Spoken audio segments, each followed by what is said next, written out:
नमस्कार विद्यार्थी मित्रों, आज अपने स्वाध्याय 11.2 नो अभ्यास करीशुं। तेमां पहलो दाखलो छे, एक टेबलनी उपर समतल पाटीओ समलंब चतुष्कोण आकारनो छे। जो तेनी समांतर बाजुओनी लंबाई आ समलंब आकारनुं पाटीओ आपेलुं छे, बराबर। समांतर बाजु एनी लंबाई आ बे समांतर बाजुओ छे, एकनी लंबाई 1 मीटर छे अने बीजानी 1.2 मीटर छे। अने समांतर बाजुओ वच्चेनुं लंब अंतर, आ बे बाजु वच्चेनुं जे लंब अंतर छे ते छे 0.8 मीटर। तो आ टेबलना पाटियानुं क्षेत्रफळ शोधवानुं, आखुं क्षेत्रफळ शोधवानुं छे। हवे जुओ, आकृति आपेली छे समलंब चतुष्कोणनी। एक बाजुओ एनुं माप छे 1 मीटर अने बीजी बाजु छे तेनुं माप छे 1.2 मीटर। वच्चेनुं लंब अंतर एटले h, ऊंचाई 0.8 मीटर छे। हवे अहींया वात करी छे समलंब चतुष्कोणनी, तो आपणे तेनुं सूत्र मूकीशुं। समलंब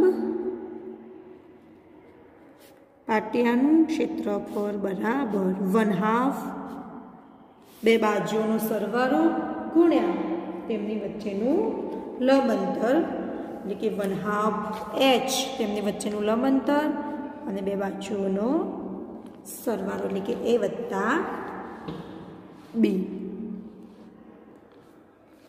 હવે અહીંયા તમને બધાના માપ આપેલા જ છે, એટલે આપણે કિંમત મૂકી દઈએ તો 1/2 h આપેલો છે 0.8, એટલે કે 8/10 અને તેમની વચ્ચેનું જે લંબ અંતર છે તે પણ તમને આપેલું છે અહીંયા 1 વત્તા 1.2. હવે સાદુરૂપ કરીએ તો અહીંયા છે દૂર છે 2 ચોક 8, 4/10 કૌંસમાં સરવાળો કરીશું તો થશે 2.2. तो 4/10 गुण्या 2.2 એટલે 22/10. હવે 22 ચોક 88, અંશનો અંશ સાથે ગુણાકાર કરે, છેદનો છેદ સાથે. 10 ગુણ્યા 10 100. 2 પોઈન્ટ કાપી દઈએ તો સમલંબ પાટિયાનું ક્ષેત્રફળ થશે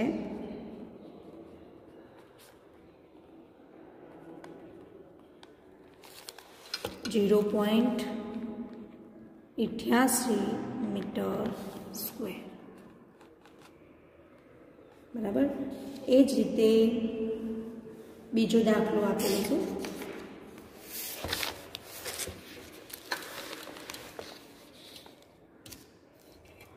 એક સમલંબ ચતુષ્કોણનું ક્ષેત્રફળ 34 સેન્ટીમીટર સ્ક્વેર છે અને ઊંચાઈ 4 સેન્ટીમીટર છે. આ સમલંબની સમાંતર બાજુમાંથી એક બાજુની લંબાઈ 10 સેન્ટીમીટર છે, તો બીજી બાજુની લંબાઈ શોધો. હવે ફરીથી સમલંબ ચતુષ્કોણની જ વાત કરીશું, પણ જે આમાં લંબાઈઓ હતી, સમાંતર બાજુની લંબાઈ હતી જે, એ બંને આમાંથી એકની જ આપેલી છે ને બીજાની શોધવાની છે, બરાબર. એટલે આપણે એ જ સૂત્રનો ફરીથી ઉપયોગ કરીશું અને શોધીશું. તો ક્ષેત્રફળ છે 34 centimetre square,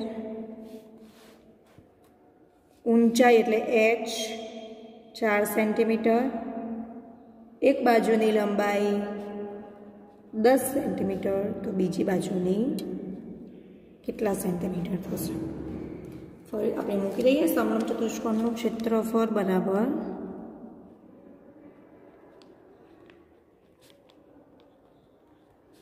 1/2 h a plus b. ક્ષેત્રફળ આપેલું છે 34 બરાબર 1/2 h 4, એ આપેલું છે 10 વત્તા b શોધવાનું છે, એટલે એમના એમ. છેદ ઉડશે 2 દુ 4, તો 34 બરાબર 2 કૌંસમાં 10 વત્તા b. હવે બે અહીંયા ગુણાકારમાં છે, આ બાજુ આવશે તો ભાગાકારમાં. तो 34/2 बराबर बाकी वध्या 10 वत्ता बी छेद उड़शे 17 × 2 34 तो 17 बराबर 10 वत्ता बी 10 अहींया सरवाळामां छे आ बाजू आवशे तो बादबाकीमां तो 17 - 10 बराबर बी तो बी केटलो मळ्यो 17 मांथी 10 जाए तो 7 सेंटीमीटर बराबर। आम कोईपण एकનું માપ ના આપ્યું હોય બાકી બધા માપ આપેલા હોય તો તમને કિંમત મળી જશે। તે જ રીતે ત્રીજો દાખલો આપેલો છે, તમને અહીંયા આકૃતિ આપી છે।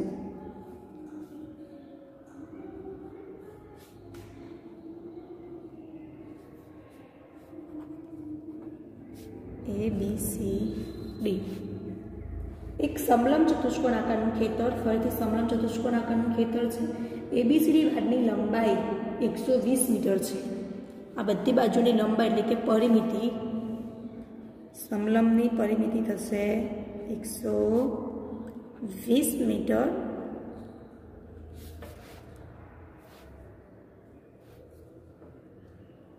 જો BC 48 હોય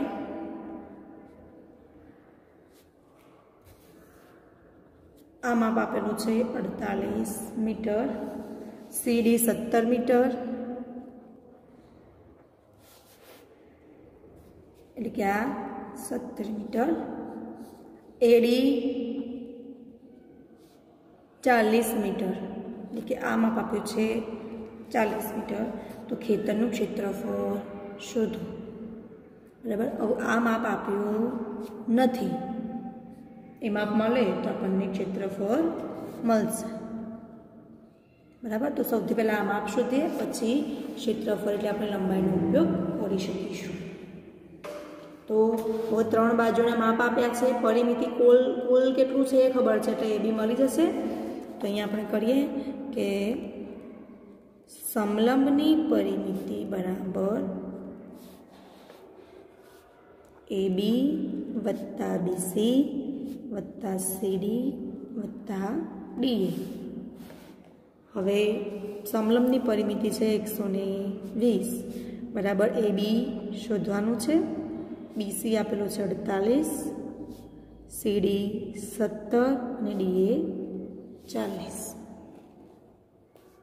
तो माटे 120 बराबर AB वत्ता 48, 17 और 40 नो सरवाळो करीए तो 8 ने 7 15 नो પાંચરો वधी 1 4 ने 5 6 और 4 10 105। हवे 105 आ बाजू सरवाळामां छे आ बाजू आवशे तो बादबाकीमां थई जशे। तो 120 - 105 बराबर AB माटे AB बराबर 120 मांथी 105 जाए तो मळशे 15 एटले के 15 मीटर। हवे शोधवानुं छे आपणे तेनुं क्षेत्रफळ। तो एना क्षेत्रफळनुं सूत्र 1/2 H AB plus A plus B थशे।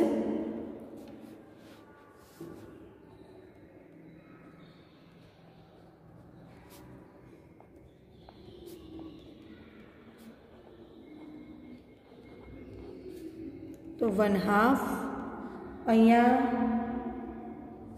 H थशे 15 एटले के AB आ थशे ऊंचाई। तो AB अहींया लखो એટલે તમને ખ્યાલ આવશે। હવે બે બાજુઓનો સરવાળો तो AD અને BC એ શું થશે બે બાજુઓ થશે આ સામસામેની AD વત્તા BC। હવે એના માપ લખીએ 1/2 AB મળ્યું 15, AD નું માપ છે 40 વત્તા BC નું 48। 1/2 15 × 40 અને 48 થશે 58। 29 × 2 58। तो समलंब चतुष्कोणનું क्षेत्रफળ बराबर 15 ગુણ્યા 29 કરવા પડશે।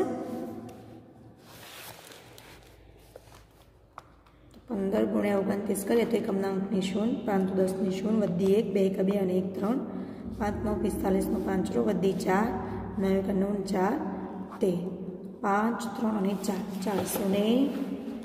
435 મીટર સ્ક્વેર આટલું તમને ક્ષેત્રફળ મળશે। એવી રીતે ચોથો દાખલો તમને આકૃતિ આપેલી છે।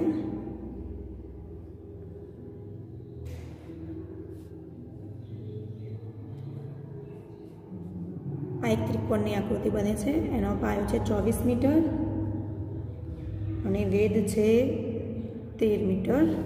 નીચે બીજી એક ત્રિકોણની આકૃતિ બને છે। આ રીતે તેનો પાયો પણ 24 મીટર છે અને તેનો વેધ છે 8 મીટર। બરાબર।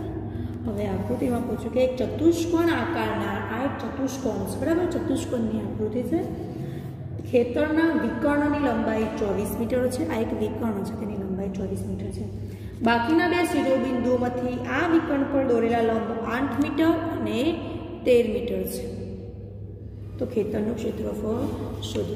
તમને જે આકૃતિ દેખાતી હોય એ આકૃતિનું ક્ષેત્રફળ શોધવાનું। અહીંયા તમને બે ત્રિકોણની આકૃતિ દેખાય છે। પહેલી એક આ ત્રિકોણ દેખાય છે અને બીજો આ ત્રિકોણ દેખાય છે। તમારે વારાફરતી શું કરવાનું? પહેલાં આ ત્રિકોણનું ક્ષેત્રફળ શોધવાનું, પછી આ ત્રિકોણ શોધવાનું, પછી બંનેનો સરવાળો કરવાનો, એટલે આખા ચતુષ્કોણનો તમને જવાબ મળશે।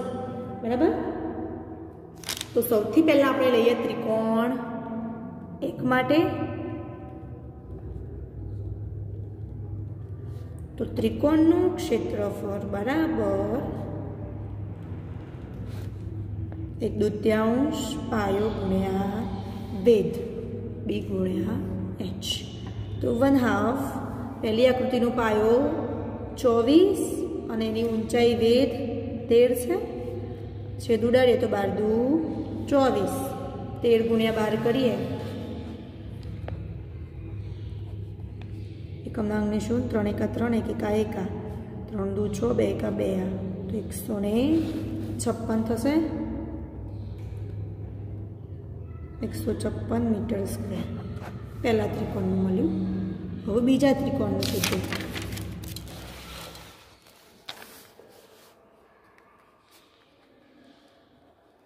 તો ત્રિકોણ 2 માટે તેમાં પણ એક સૂત્ર, ત્રિકોણનું ક્ષેત્રફળ બરાબર 1/2 પાયો ગુણ્યા વેધ। તો 1/2 પાયો 24 જ હતો અને તેનો વેધ હતો 8। ફરીથી 12 દુ 24 અને 12 × 96 મીટર સ્ક્વેર। તો બીજા ત્રિકોણનું મળ્યું 96। તો બંને ત્રિકોણનો સરવાળો કરી દઈએ, કારણ કે આપણને કોઈ એક ત્રિકોણનું નહીં પૂછ્યું, પરંતુ આખા બંને આકૃતિનું ભેગું પૂછ્યું છે। એટલે ચતુષ્કોણનું ક્ષેત્રફળ બરાબર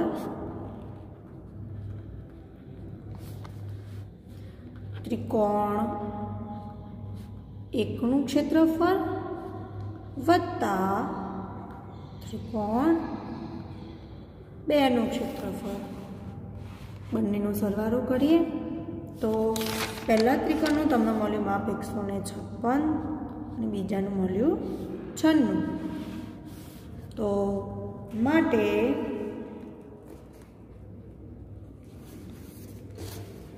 ચતુષ્કોણનું ક્ષેત્રફળ બરાબર શું થશે? 252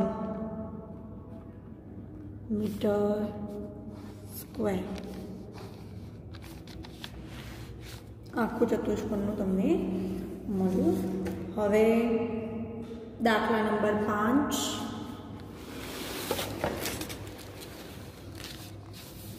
એક સમબાજુ ચતુષ્કોણના વિકર્ણની લંબાઈ 7.5 અને 12 સેન્ટીમીટર છે। તો તેનું ક્ષેત્રફળ શોધો। સમબાજુ ચતુષ્કોણની વાત કરી છે એટલે આપણે તેના સૂત્રનો ઉપયોગ કરવાનો। તો હવે તેમાં વિકર્ણ તમને બેના માપ આપેલા છે વિકર્ણના, D1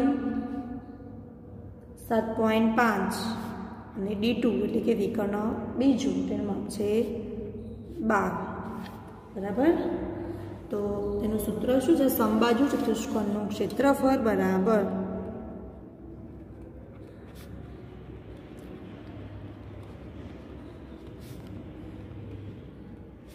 એક દૂત્યાંશ ગુણ્યા બે વિકર્ણોનો ગુણાકાર D1 ગુણ્યા D2। તો એક દૂત્યાંશ D1 7.5 એટલે કે 75/10 અને D2 12। અહીંયા ભાગ પાડશે પદ દુ 10, 2 6 12, 2 તરી 6 અને 15 પંચું 75 કેટલા થશે? 15 તરી 45। તો સમબાજુ ચતુષ્કોણનું ક્ષેત્રફળ બરાબર 45 સેન્ટીમીટર સ્ક્વેર। આ થયો જવાબ। હવે દાખલા નંબર 6, એક સમબાજુ ચતુષ્કોણની બાજુ 5 સેન્ટીમીટર અને વેધ 4.8 સેન્ટીમીટર છે, તો તેનું ક્ષેત્રફળ શોધો। જો એક વિકર્ણની લંબાઈ 8 સેન્ટીમીટર હોય તો બીજા વિકર્ણની લંબાઈ મેળવો। સૌથી પહેલા સમબાજુ ચતુષ્કોણ છે તેની બાજુ એટલે કે પાયો, તેનું માપ આપેલું છે 5 સેન્ટીમીટર બરાબર, સોરી 6 સેન્ટીમીટર અને વેધ આપેલો છે 4.8 સેન્ટીમીટર। તમારી રકમમાં અહીંયા ભૂલ છે બરાબર, તમે આ રકમ સુધારી દેજો। લંબાઈ 6 સેન્ટીમીટર થશે અને તેની ઊંચાઈ છે 4 સેન્ટીમીટર થશે। તો તેનું ક્ષેત્રફળ શોધો। હવે સમબાજુ ચતુષ્કોણનું ક્ષેત્રફળ છે તે તો સમબાજુ છે એટલે હવે અહીંયા પાયો અને વેધની વાત કરી છે। સમબાજુ ચતુષ્કોણમાં પાયો અને વેધ આવતા નથી, પણ તમારે યાદ રાખવાનું કે સમબાજુ ચતુષ્કોણ છે તેમાં સામસામે બાજુઓ સરખી હોય અને સમાંતર બાજુ ચતુષ્કોણમાં પણ સામસામે બાજુઓ સરખી હોય, એટલે એ સૂત્રનો ઉપયોગ થશે। સમાંતર બાજુ ચતુષ્કોણના ક્ષેત્રફળનો આપણે ઉપયોગ કરીશું બરાબર, કારણ કે આમાં માહિતી આપી નથી। તો સમાંતર બાજુ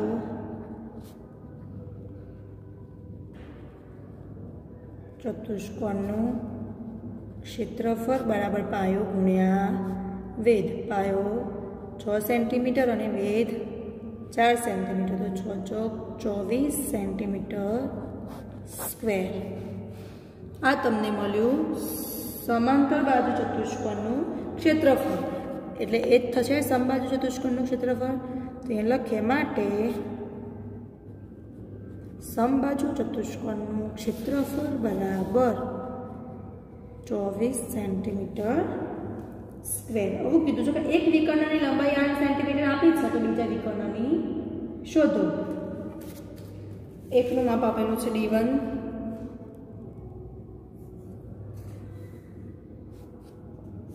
8 સેન્ટીમીટર, તો D2 શોધો।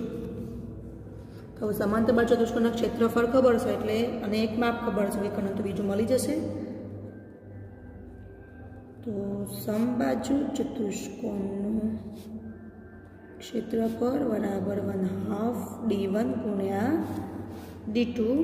ક્ષેત્રફળ મળ્યું 24 બરાબર 1/2 D1 8 અને D2 શોધવાનું।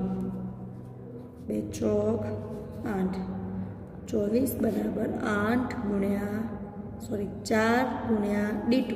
હવે 4 ગુણાકારમાં આ બાજુ આવશે તો ભાગાકારમાં, 24/4 બરાબર D2। 4 6 24, તો D2 થશે 6 સેન્ટીમીટર। 7મો, કોઈ મકાનના ભોંય તળિયામાં સમબાજુ ચતુષ્કોણ આકારની 3000 લાદીઓ લગાડેલ છે। આ લાદીના વિકર્ણની લંબાઈ 45 સેન્ટીમીટર અને 30 સેન્ટીમીટર છે। ભોંયતળિયામાં સમબાજુ ચતુષ્કોણ આકારની લાદીઓ લગાવી છે, બરાબર।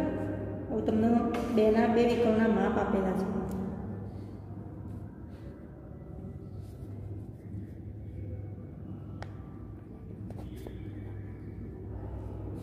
D1 45 સેન્ટીમીટર અને D2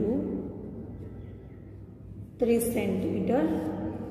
સૌથી પહેલાં એક લાદીનું શોધીએ, બરાબર।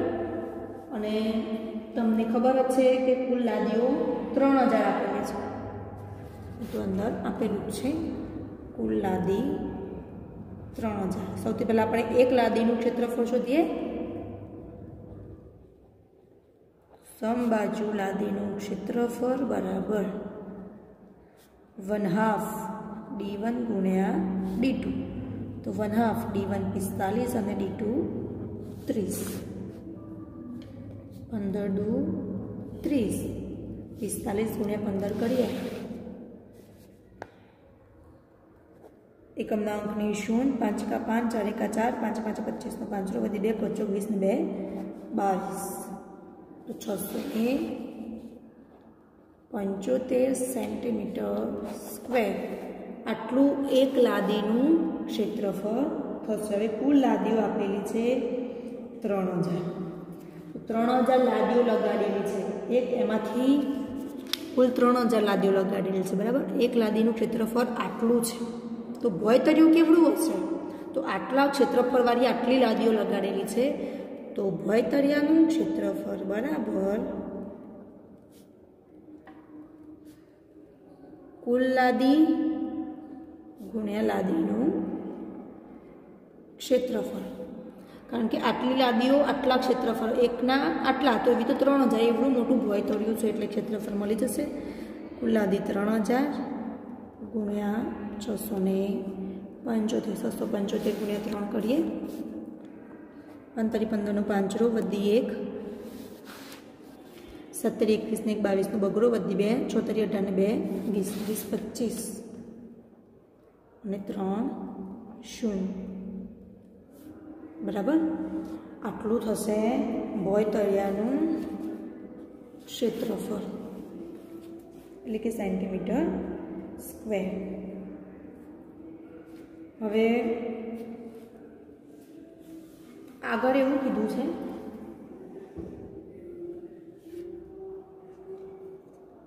કે જો 1 ચોરસ મીટર લાદી ઘસવાનો ખર્ચ, આ તો સેન્ટીમીટરમાં હતું, હવે પાછું આવ્યું ચોરસ મીટરમાં, 4 રૂપિયા આવે।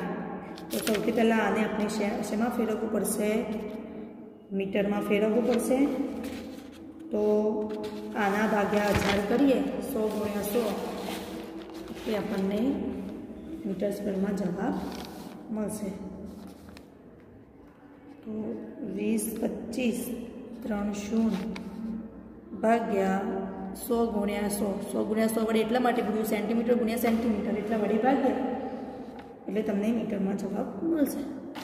0 0 ઉડી ગઈ, 0 0 ઉડી ગઈ, 0 0 ઉડી ગઈ, તો 2025 ભાગ્યા 10 મીટર સ્ક્વેર, મીટર સ્ક્વેરમાં। હવે 1 મીટર સ્ક્વેરના 4 રૂપિયા, 1 મીટર સ્ક્વેર લાદી ઘસવાનો ખર્ચ 4 રૂપિયા છે, તો આપણા જોડે કેટલા મીટર સ્ક્વેર છે? માટે 2025 ભાગ્યા 10 મીટર સ્ક્વેરના કેટલા રૂપિયા? ચોકડી ગુણાકાર કરીએ, 2025 ગુણ્યા ભાગ્યા 10 ગુણ્યા 4, ભાગ પાડીએ તો 5 દુ 10, 2 દુ 4, અહીંયા ભાગ પાડીએ તો 5 ચોક 20 અને 5 5 25, 405। હવે 405 દુ કેટલા થશે? 510 રૂપિયા। આ થયો જવાબ। બાકીના જે દાખલા છે એ બધા અલગ અલગ આકારના દાખલા છે, બરાબર। એ તમારે જાતે ટ્રાય કરવાનો। જે 8મો દાખલો છે સમલંબ ચતુષ્કોણ આકારના ખેતર છે, એટલે તમારે સમલંબ ચતુષ્કોણના ક્ષેત્રફળ સૂત્ર મૂકવાનું છે। 9મો જે દાખલો છે અષ્ટકોણીય સમતલનો છે, બરાબર। અને 10મો છે પંચકોણનો છે, તેમાં અલગ અલગ આકૃતિઓ આપી છે।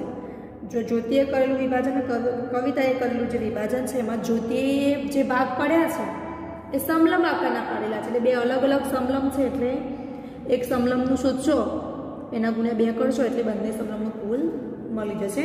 અને કવિતાએ જે વિભાજન કર્યું છે એમાં ઉપર ત્રિકોણ છે ને નીચે ચોરસ છે, એટલે પહેલાં ત્રિકોણનું ક્ષેત્રફળ શોધવાનું, પછી ચોરસનું શોધવાનું, એટલે અને પછી બંનેનો સરવાળો કરવાનો, એટલે એ જવાબ મળશે। દાખલા નંબર 11 છે એ ફોટો ફ્રેમની વાત કરી છે। જે દાખલા નંબર 2 આપણે ભણ્યા હતા સ્વાધ્યાય 11.1માં ચોરસ પ્લોટ અને વચ્ચે મકાન બનાવ્યું હતું, બસ એ જ રીતે દાખલા નંબર 11માં કરવાનું છે। એ પણ તમારે જાતે ટ્રાય કરવાનો। આગળના વિડીયોમાં આપણે આગળનો સ્વાધ્યાય ભણાવીશું। Thank you.